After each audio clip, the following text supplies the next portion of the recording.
welcome Dr. Sam Vaknin.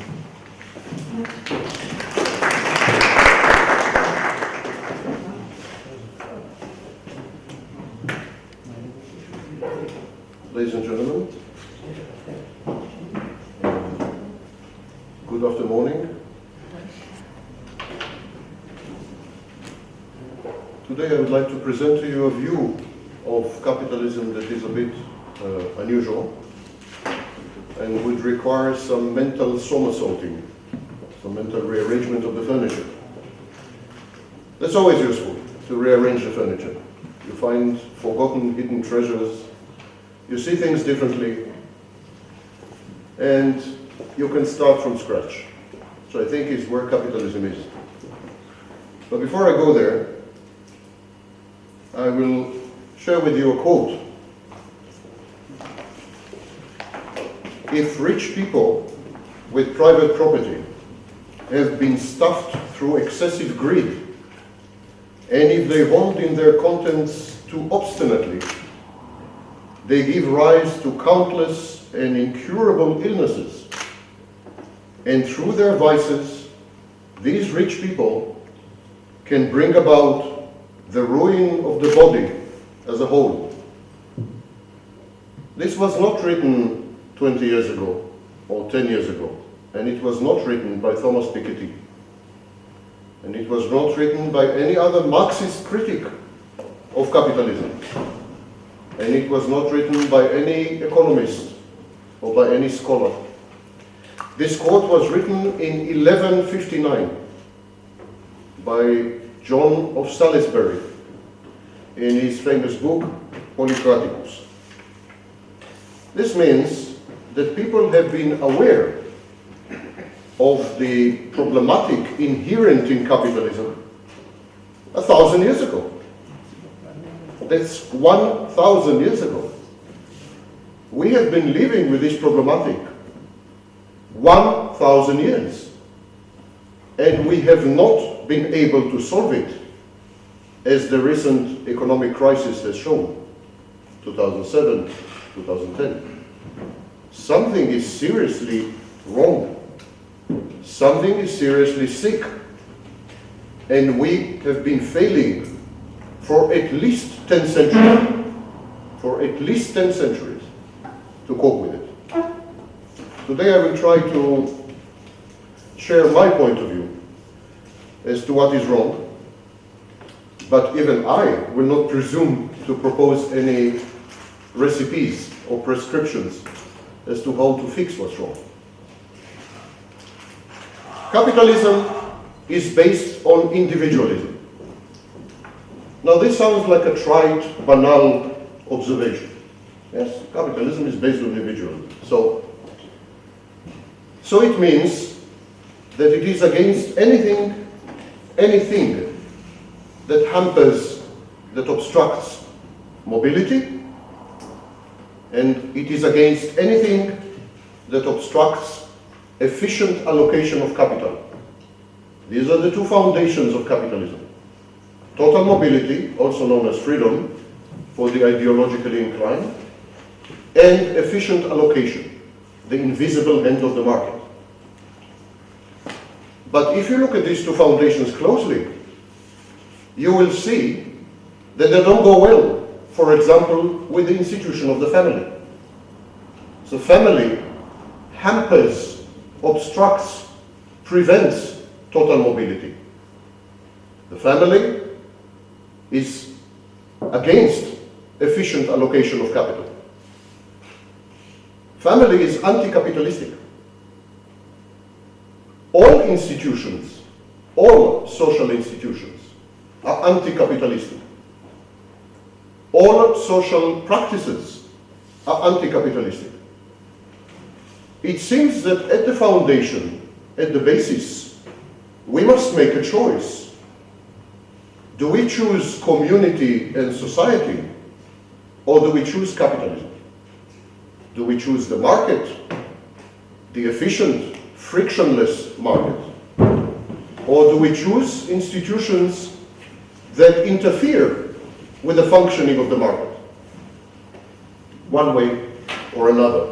By definition, every institution interferes with the operation of the market.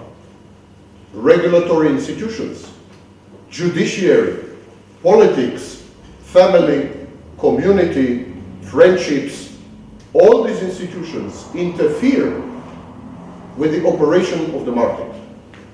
Capitalism and social institutions of all kinds are mortal enemies.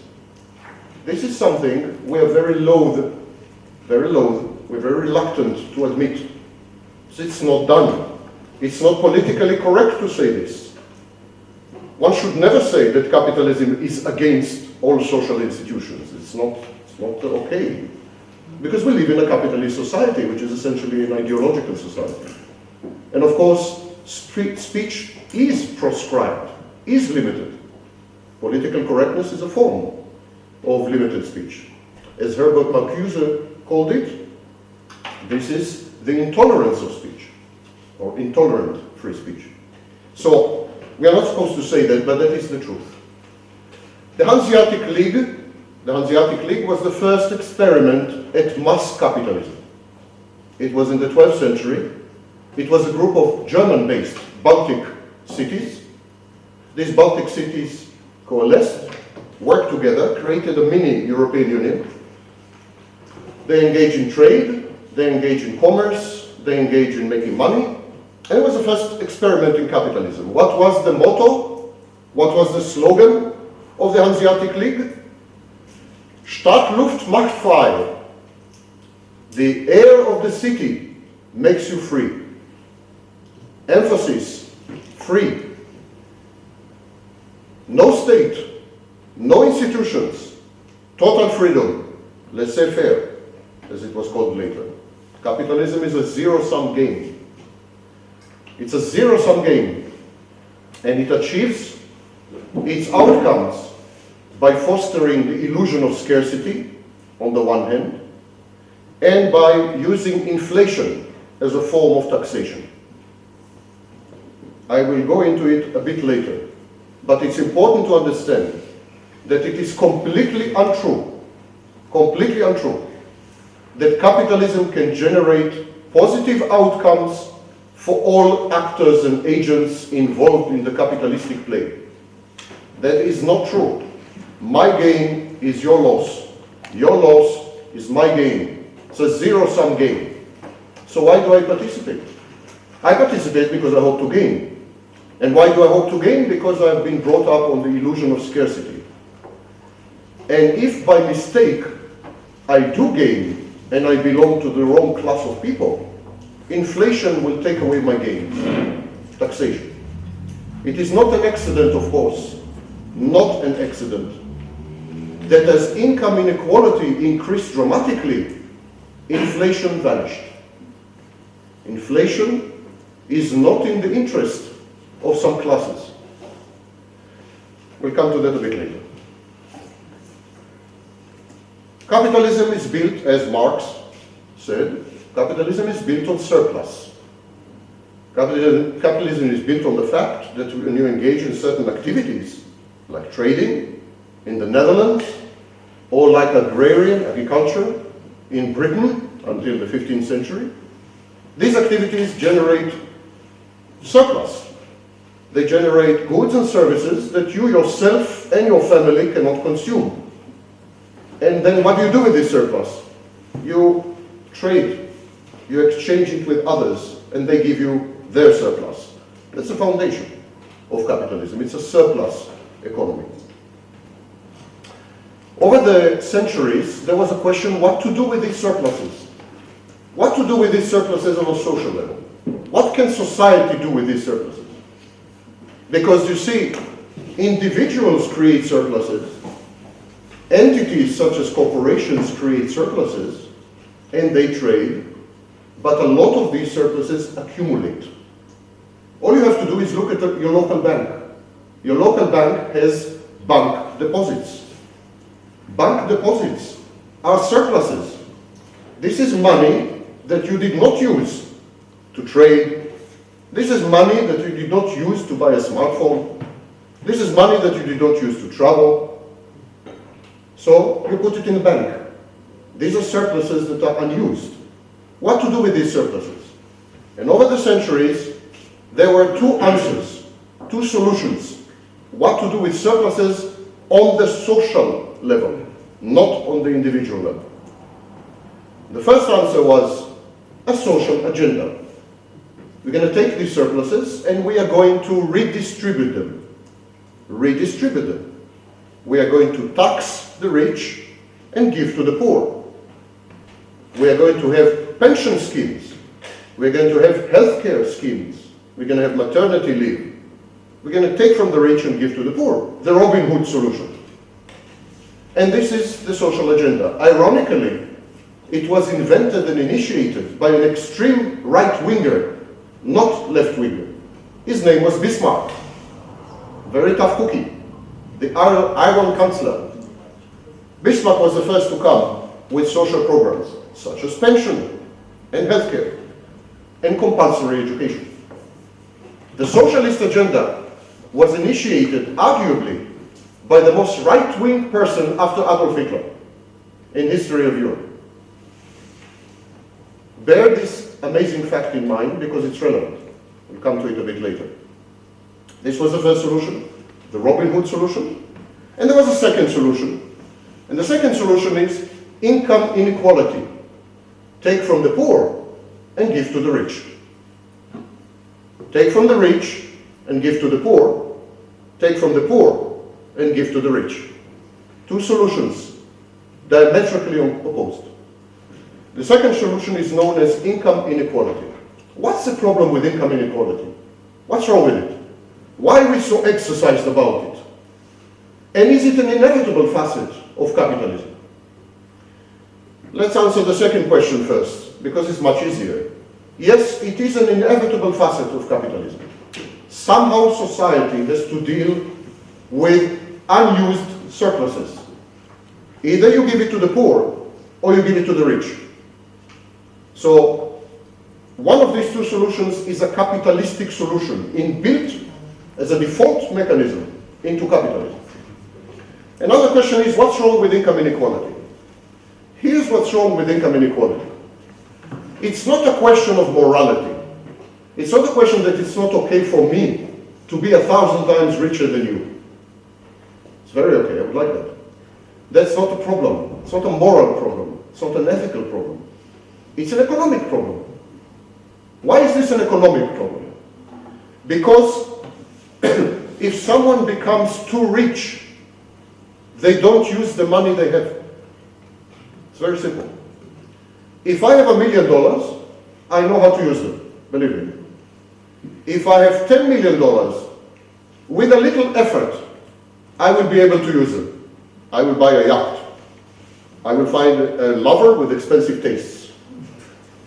And I will put her on the yacht.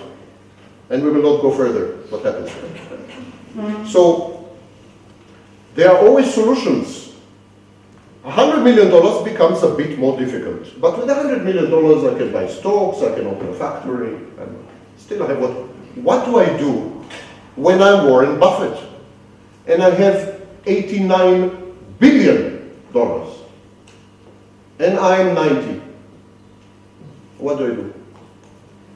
Nothing. The money gets buried. Buried in bank accounts, buried in stocks, buried in real estate that no one uses. 37% of all the stock of residential real estate in the world is empty. 37% of all the apartments in the world are empty because they are not used as residential apartments. They are used as investment vehicles. The money gets buried. When you're Bill Gates, when you're Warren Buffett, when you're Stephen Jobs, the money you have cannot be used anymore. It gets buried. It is taken out of circulation. Money velocity decreases, and this process is called demonetization. Income inequality demonetizes the economy. It leaves less and less money available to us. Because before Warren Buffett got these $100 billion, they were available to me and you and you.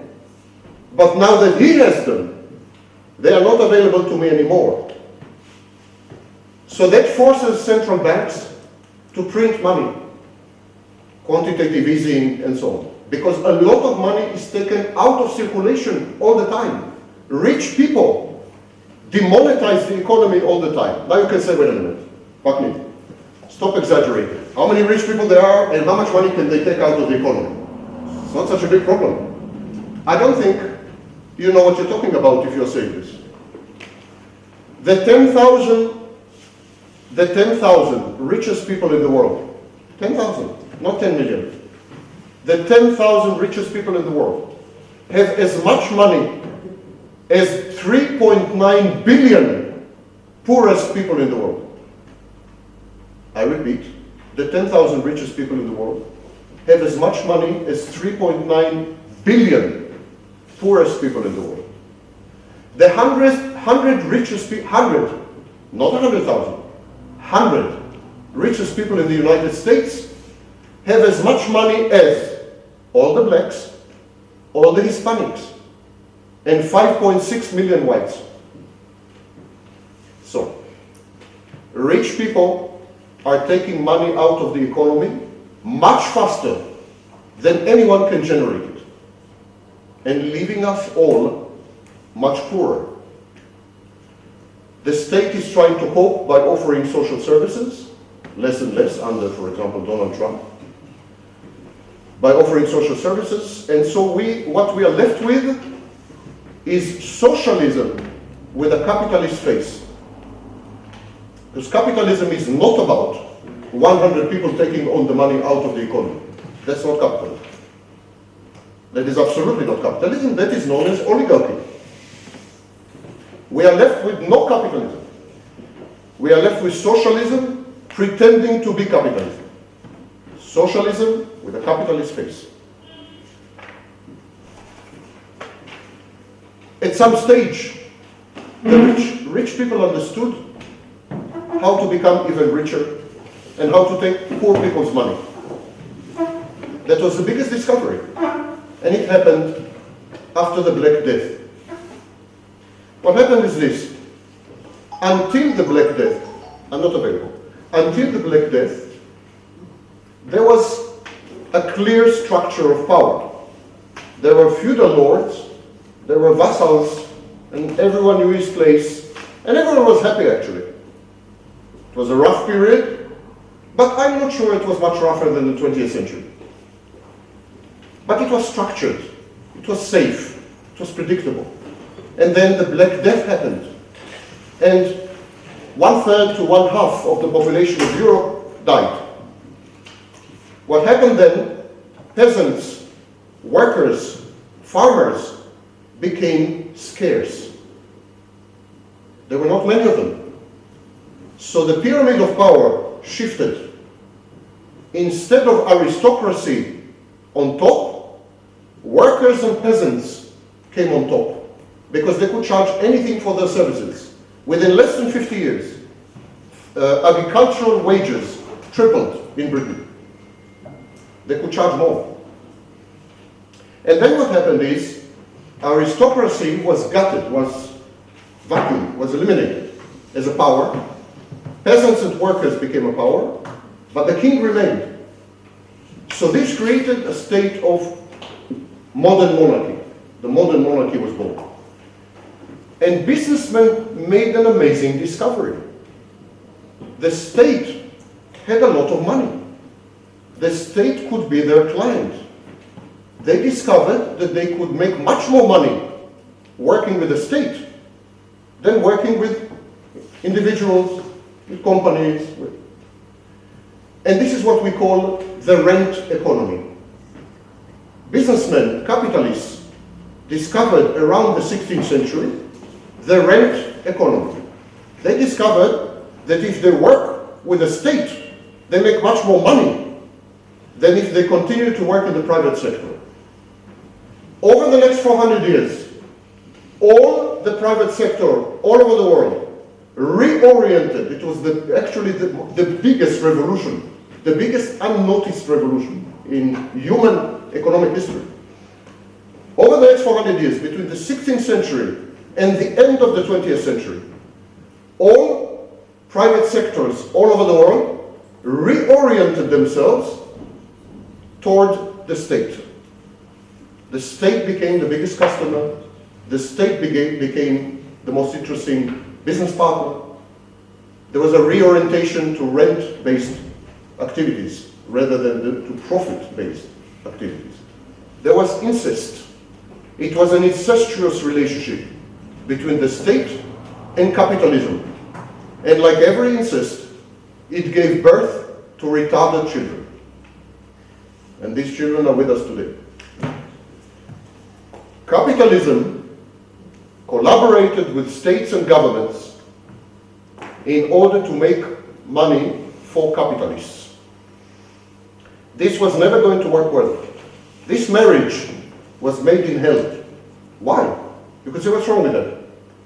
Why was this marriage made in hell? Why can't we, accept that the private sector works for the government, with the government, as partners, as suppliers, what's wrong with that? First of all, it distorts economic thinking and power economics. If I'm a businessman and I derive most of my income from the state, I want the state to have money. I have an interest for the state to have money to give me. So I will encourage inefficient allocation of economic resources. I will encourage the state to take money from the economy to give it to me.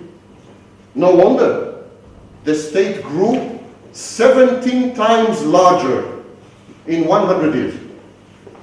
The state was 3.1% in 1920, average, 3.1% of GDP. The state in industrialized nations was 3.1% of GDP in 1920. The state today is anywhere between 37% of GDP to 62% of GDP, depending on the country. 17 times bigger. Why? Because the private sector and capitalists had an incentive, had an interest to push the state to become bigger, because they could take more. Capitalism has no state ideology. Capitalism knows how to cope with certain type of individuals, entrepreneurial individuals. But capitalism doesn't know how to cope with collectives, doesn't know how to cope with states. Capitalism is not Islam. Islam has a state ideology. Capitalism is not communism. Communism has a state ideology. Capitalism is not even feudalism. Feudalism had a state ideology. Capitalism is a loose ideology that has no way to cope with states, collectives, and individuals who are not entrepreneurial. The result is that capitalism was ill-adapted, badly adapted to the growth of the state. As the state grew, individual capitalists benefited, but capitalism as an ideology died. It had no mechanisms to cope with the growth of the state. It didn't have a response. It didn't have an ideological response. It didn't have a strategy response. It was eliminated because suddenly the jungles became savanna. It was the wrong animal in the wrong place. Capitalism works by punctuated equilibrium, jumps. Sometimes you have jungle capitalism, sometimes you have Neo-Feudalism. There are cathartic transitions between the two. But when the state grows, when the state is too big, and listen, I don't know if you understand what I'm saying. The state in the United States, federal and local and state level, the state in the United States is 37% of GDP directly, and another 26% indirectly. Boeing, for example, is supposed to be a private company, but about 1/3 of Boeing's income is from the state. So if we add all this together, the state in the United States is 61% of GDP. We are not talking about a minor player or a big minor player. The only player is the state. The state usurped hijacked capitalism, destroyed it like some kind of parasite that came from inside, and nothing was left of capitalism except a shell and a myth, a story, a narrative, the American dream. Consequently, there's a lot of anxiety. People are very anxious. Mental illness in the West, in industrialized nations, has shot up. That's my other field, psychologist. Mental illness in the West has shot up. 18%, 18% of all American adults have been diagnosed with a mental illness. 18. Some of them are in the White House. Now, this anxiety, this depression has costs and has solutions. How do people solve the depression? How do they solve the anxiety? Well, one solution is a personality cult, personalizing politics. And the other solution is the nanny state. The state will take care of me. Let me summarize now and then continue. There was capitalism. Then capitalists realized that they can make money off the state. So capitalists teamed up with states, started to work with states. Then capitalists pushed the state to become much bigger, because the bigger the state became, the more money they could take. Then the state became very big and destroyed capitalism. And that created a lot of anxiety among people, because people are ill-adapted to survive on their own. Capitalism provided opportunities, provided solutions. In the absence of these solutions, people became totally dependent on the state, because that was the only one, lending, the state. So people adopted two solutions. One, nanny state. The state will take care of me. The state will give me everything I need. If I have any problem, I go to the state. If my issues are not solved, the government is guilty. The nanny state. The second solution they adopted, a personality cult, or personality cults. You can have very dangerous personality cults, like the Führer principle in Germany with Adolf Hitler, and you can have more benign personality cults, like Barack Obama or Donald Trump in the United States. But always in such times, there are personality cults. Where are we going with all this? We are entering a phase that I call Neo-Feudalism. Neo-Feudalism, when I describe the future, the very near future, I think you will perhaps understand why I chose this word, Neo-Feudalism. Feudalism generally went out of favor. I remember when I was a kid, it was when the last dinosaurs were dying, still we were taught at school about feudalism. But today no one talks about feudalism. They say it's wrong, and so on. So, but neo-feudalism is something a bit different. Capitalism is dead and cannot provide solutions anymore. There is a private sector everywhere, but it is co-opted by the state. The state uses bulk of its expenditures on defense and social programs. So we have socialism with a capitalist face, based, of course, on a myth. And this is the myth known in America as the American dream, or known in other countries as entrepreneurship, by the way. It's another myth. You can be an entrepreneur, it will solve your problems. So there are many stories and myths to make us, the sheep people, make us all feel good with ourselves. That it's okay, we fit in. There's still hope. One day, maybe. Here are the outlines of the very near future. Since capitalism is dead as a solution, has been dead for actually centuries as a solution. And since the state has reached the point of implosion, we'll not go into it, but reached the state of implosion. And since people have begun to adopt dysfunctional solutions, like personality cults, like nanny states, etc., I think we are reaching a kind of convergence point, and I think the future will look like this. It will be highly urban future. So conurbations, cities will be will be the hub. It will be technology-based, of course. Now, for this, you don't need to be a genius. It's already happening. It will have low social mobility. Not high social mobility, but low social mobility. Which of the two countries that I'm about to mention has much higher social mobility than the other? China or the United States? Where do you think social mobility is much higher?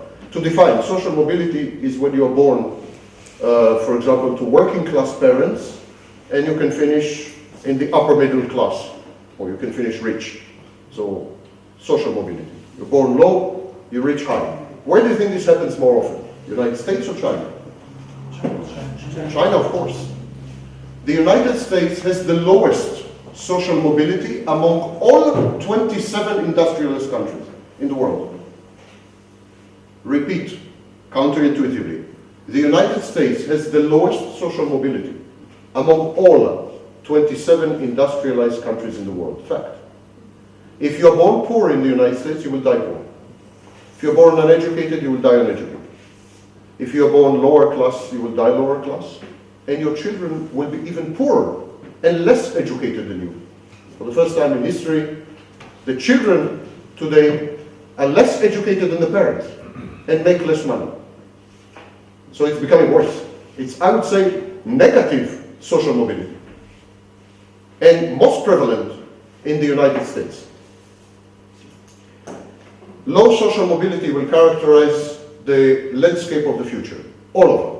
Social mobility has totally collapsed in Denmark, Sweden, Germany. It's a feature. In the future, your destiny will be your birth. Your birth will be your destiny. Does it sound familiar? Of course it sounds familiar. This was the case in Europe until the 15th century. If you were born a farmer in Europe in the 15th century, you died as a farmer, and your child became a farmer. If you were born a cobbler, you died as a cobbler, and your child made shoes. This was your destiny. Your birth was your destiny. And until well into the 19th century, in the United Kingdom, your birth was your destiny. And for women, your birth was your destiny until well into the third part of the 20th century. So we are coming back to that. Your birth is your destiny. You're poor, die poor. Uneducated, die uneducated. Things are going to get worse, never better. But, the stories we are telling people, the American dream, you can do it. Life coaches, Tony Robbins, you know? If you only put your mind to it, there's nothing you cannot do. You can get rich, you can be an entrepreneur. Think of the right idea and you will be multi-billionaire. Don't you see that all these nonsensical stories came about not by accident, together with income inequality. They are intended to keep you sedated. They are intended to put you under hypnosis. They are intended to prevent what José Ortega y Gasset called in the 1930s, revolt of the masses. They are intended to prevent ochlocracy, mob rule. The next thing is low inflation. The future will have no inflation.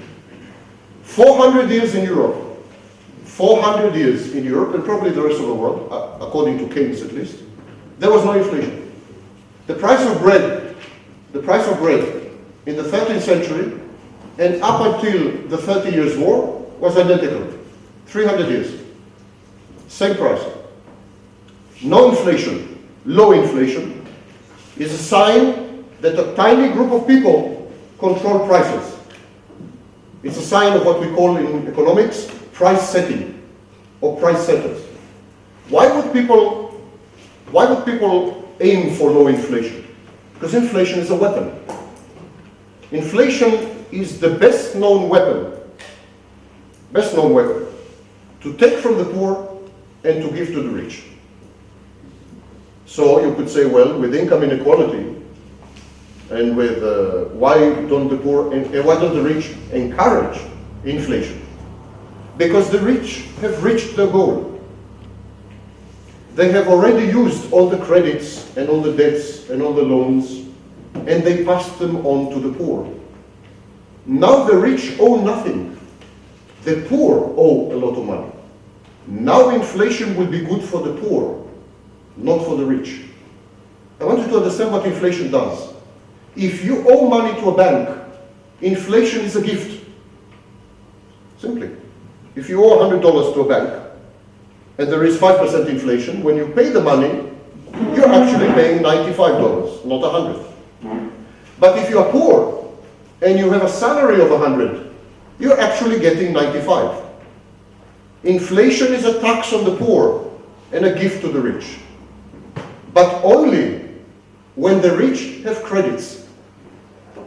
When the rich don't have credits, inflation is a punishment. Because you have assets which are essentially financial. You want to preserve them. This is the situation today. American corporations have had the 3 best years in their history in terms of profits.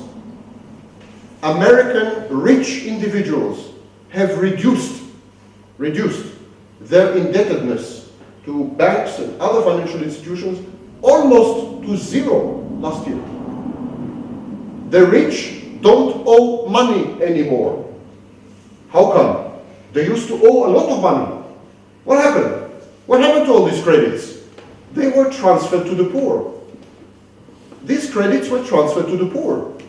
This is what we call bailouts. These are exactly the bailouts. The bank bailouts, the state bailouts, these were transfers of credit and indebtedness to the poor. Now the poor owe money, and the rich have financial assets. Inflation is bad for the rich and good for the poor. So no inflation. Stagnant wages. I'm describing to you the future. Stagnant wages. Wages hadn't grown in the United States in well over 20 years. Now this year is the first year in 20 years that wages are growing, but still in accordance with inflation, more or less. Stagnant wages. Xenophobia. The constant need to find an external enemy, to mask income inequalities, to mask economic problems. Putin, Russia, perfect example. Xenophobia, enemies.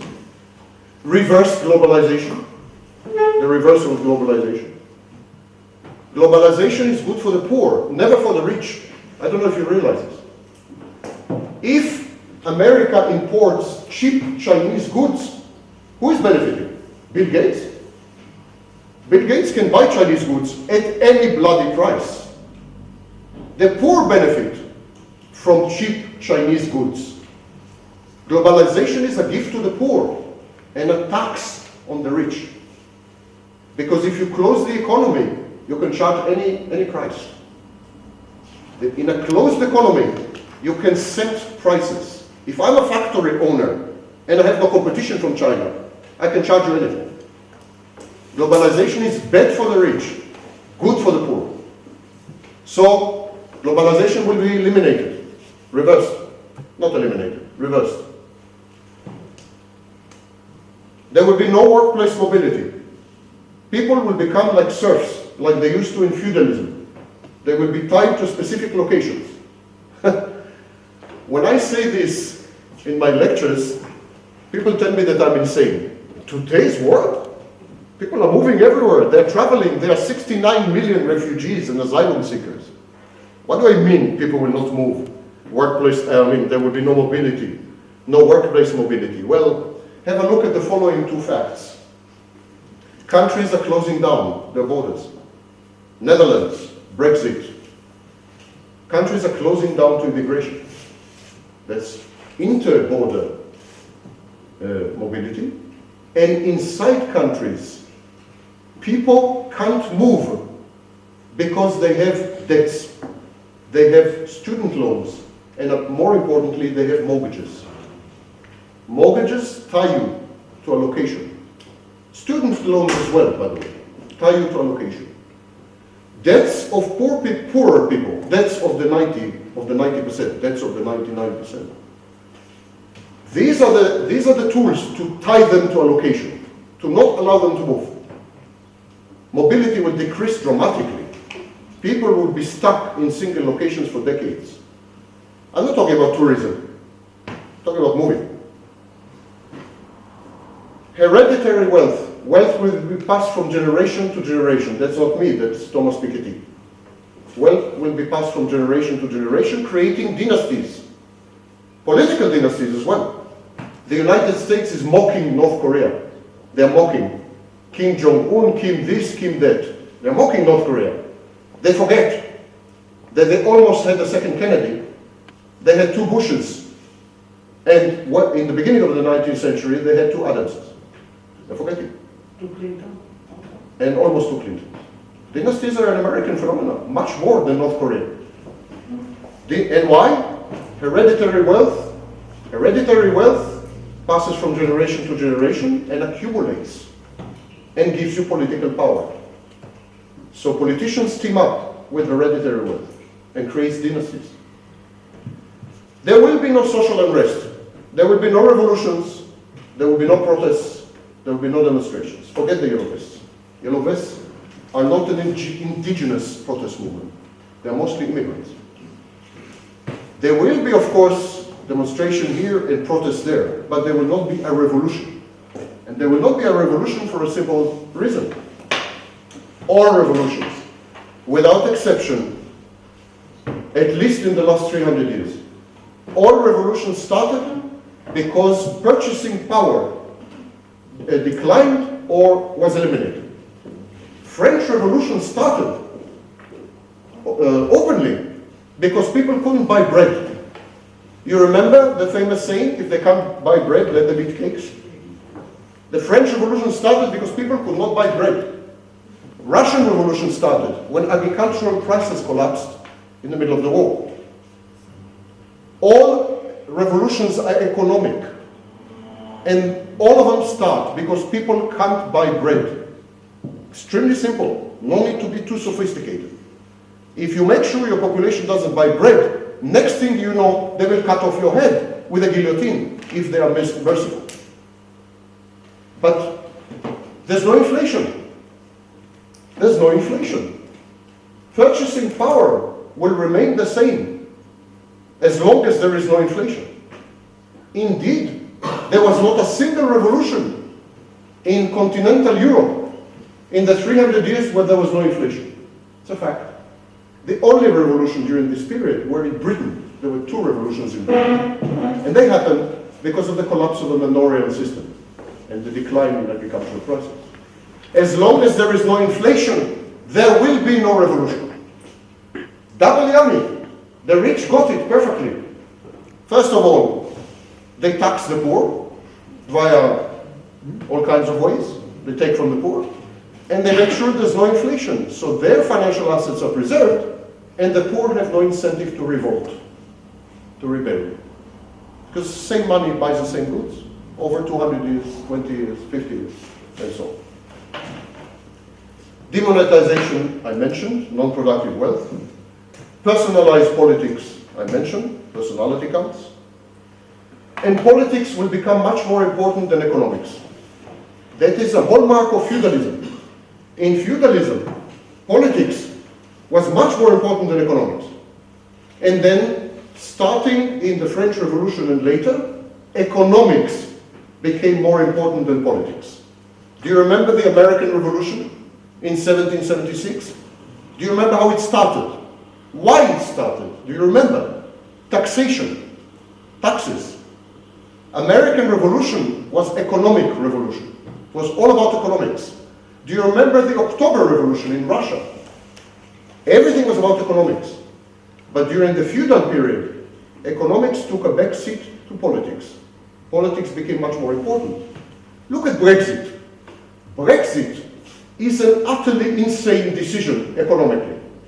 Utterly. It's economic suicide for the United Kingdom, big parts of it. Especially the parts who voted for Brexit.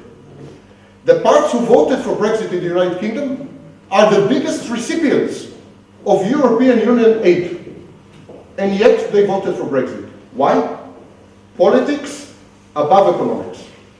Look at the United States. Donald Trump. Donald Trump is the most anti-poor president ever. If you close down trade with China, it's against the poor. If you reduce a state tax, it's a gift to the rich.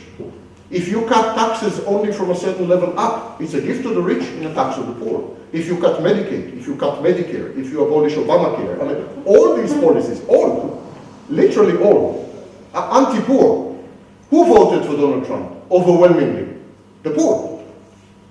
Politics above economics. It's a major shift. And finally, the future will be about debt and rent. The poor will have many debts, and the poor will pay rent. The rich will have capital and ownership. And the number of the rich will shrink and shrink and shrink and shrink, until ultimately the conspiracy theory of the Illuminati will come true. Because ultimately, 10 people will own 90% of the world. Today, the number is 10,000. But 50 years ago, it was close to 10 million. 50 years ago, the 10 million richest people owned 89% of global wealth. 10 million. Today, 10,000. Tomorrow, 10. Capitalism couldn't have a love affair with people. You need, in any ideology, you need the dream. You need the flowers. You need the roses. You need the music. It's exactly like a love affair. Exactly. You need a stage of infatuation. Look at the first communists, the social revolutionaries as they were known. They were in love. Read the texts. These are love letters.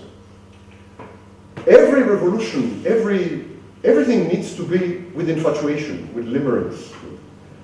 Capitalism doesn't have that. It's dry. It's cold. It's not personal. It's not human. The invisible hand of the market. Sounds like a horror movie franchise. You know? It's machine-like. Capitalism is machine-like. It's inexorable. Do you remember Charlie Chaplin's Modern Times? Modern Times, do you remember the movie? When there's a worker who's doing this, finally he finishes work, he can't stop, he walks in the street. He doesn't. Capitalism is machine-like. Capitalism optimizes at the expense of people. What did the IMF do in Greece? Optimized. More corruption, more taxation, balanced budgets. What's the cost? Only 48,000 dead babies. Only. Not to mention others. Total cost may have been something like 200 to 300,000 dead people. Capitalism optimizes. It's utterly robotic. Most people are not adapted for this. Most people are not adapted for capitalism. Capitalism is very helpful to entrepreneurial people, risk takers, dreamers, visionaries, inventors. But we are not like that. 99% of us are not like this. We are not built to live in capitalism in the purest form. Feudalism is stable. Feudalism is familiar, fits everyone, and it is a bit like a family. Because you have a father figure, used to be the king, now maybe Donald Trump, tomorrow maybe Adolf Hitler. There's a father figure, there's a family. You give up allegiance and responsibility, and you get back safety and protection. The rest doesn't matter anymore. You don't want to be rich. You don't want to be unusual. All you want to do is wake up in the morning without anxiety. Safety and protection have become much more important than any economic enterprise. And the rich know that. As a last comment, I'm not a conspiracy theorist. I'm not saying that the rich are sitting in some club or some cabal, they're coordinating activity. There is a theory, there is a sociological theory that is called convergence theory. Convergence theory says that if there is a group of people who do not communicate, but they have the same interest, they will act as though they are communicating. So if I have the same interest like you, we don't exchange a single word, but we will act in a way that looks as though we have coordinated action. It's called convergence theory. The rich don't talk to each other. I used to be advisor to many of them. They don't talk to each other. I mean, they pick up the phone here and there, but there's no, coordinated communication. All this nonsense about Illuminati, Bilderberg, it's utter nonsense, utter trash. In Davos, they fight with each other rather than, conflict is much more common. But they have one interest in common: a much bigger state and much poorer people. You must understand this. Rich people have two interests: a much bigger state from which to take, because this has become the main economic activity, rents, and much poorer people, for various reasons that I've mentioned. Uncoordinated, non-communicative, all of them will act in a concerted fashion to obtain these results. How do I know? Because they are obtaining them. The proof of the eating is in the pudding. I've eaten the pudding. I know how it tastes. So this is where we're going. This is why, when I was invited by Lubisha to discuss capitalism, I like science fiction and fairy tales. So I said yes. But this is what it is. A fairy tale. Absolute fairy tale. Capitalism survived for about 300 years. And these 300 years were 400 years ago. Since then, there has never been capitalism in any way, shape, or form that is recognizable to any theorist of capitalism. There has been mercantilism, which was connected to colonialism and imperialism. There are many other things. Fascism was a form of capitalism, corporatism. There were many other, but there has never been true capitalism, except for 300 years between the Hanseatic League and Netherlands, the new states of Netherlands. These were the only 300 years where capitalism existed, and even then, only in Europe and only in the North. All the rest is utter, unmitigated bullshit. Thank you.